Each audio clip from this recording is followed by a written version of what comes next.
ಗಂಗಾ ಮಾತೆ ತುಂಬಿ ತುಳುಕ್ತಾ ಇದ್ದಾಳೆ. ಕೆರೆಯಲ್ಲಿ ಇದ್ದಂಥ ಕಚಡ ಎಲ್ಲ ಪೂರ್ತಿ ಕುಚ್ಕೊಂಡು ಹೊಂಟೋಯ್ತು.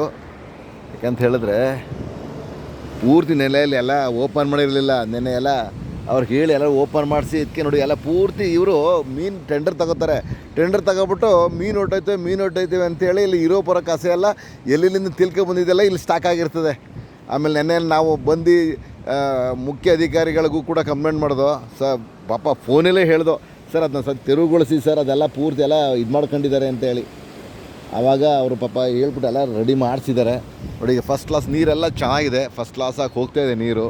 ಇಲ್ಲಿ ಸ್ಟಾಕ್ ಆಗಿತ್ತು ಅದು ಕೂಡ ಖಾಲಿ ಆಗ್ತಾಯಿದೆ. ಹಿಂಗೆ ಹರಿಯೋ ನೀರು ಅಟ್ಲೀಸ್ಟ್ ಕಸ ಎಲ್ಲರೂ ಹೋಗಿ ಒಂದು ಕಡೆ ಸ್ಟಾಕ್ ಆಯ್ತದೆ ಹಂಗಾರು ಮಾಡಿಬಿಟ್ಬಿಟ್ರೆ ಎಲ್ಲ ಚೆನ್ನಾಗಿರ್ತದೆ. ನೋಡಿ ಎಷ್ಟು ಫಸ್ಟ್ ಕ್ಲಾಸ್ ತುಂಬಿ ತುಳುಕ್ತಾ ಇದ್ದಾಳೆ ಗಂಗಾ ಮಾತೆ ಎಷ್ಟು ಖುಷಿ ಕೊಡ್ತಾಳೋ ಅಷ್ಟೇ ಕಷ್ಟನೂ ಕೊಡ್ತಾಳೆ. ಏನು ಮಾಡೋಕ್ಕಾಗಲ್ಲ. ನಾವು ಕಲ್ತಿರೋ ಬುದ್ಧಿಗೆ ಅವಳು ಕೊಡೋದು ಸಹಜ. ಕಚಡ ಎಲ್ಲ ಹೋಗ್ತಾಯಿದೆ, ತುಂಬ ಖುಷಿಯಾಗುತ್ತೆ ನೋಡಿದ್ರೆ.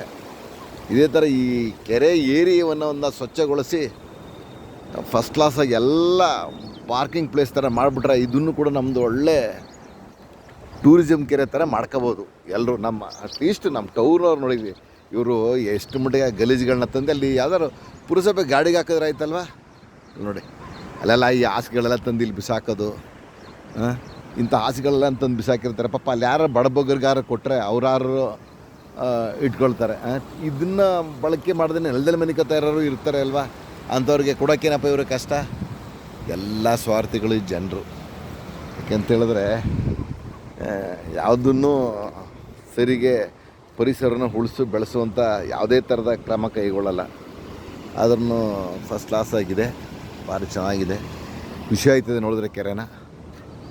ಫ್ರೀ ಆದರೆ ನಮ್ಮ ಟೌನಿನ ನಾಗರಿಕರು ಬಂದೊಂದು ಸಲ ಎಲ್ಲ ಕೆರೆಗಳನ್ನ ನೋಡಿ. ಇಲ್ಲಿ ಅಕ್ಕಪಕ್ಕದಲ್ಲಿ ದೂರಕ್ಕಂತೂ ಹೋಗಲ್ಲ, ಅಕ್ಕಪಕ್ಕದಲ್ಲಿ ಇರೋರಾದ್ರೆ ನೋಡಿ ಖುಷಿ ಪಟ್ಕೊಳ್ಳಿ.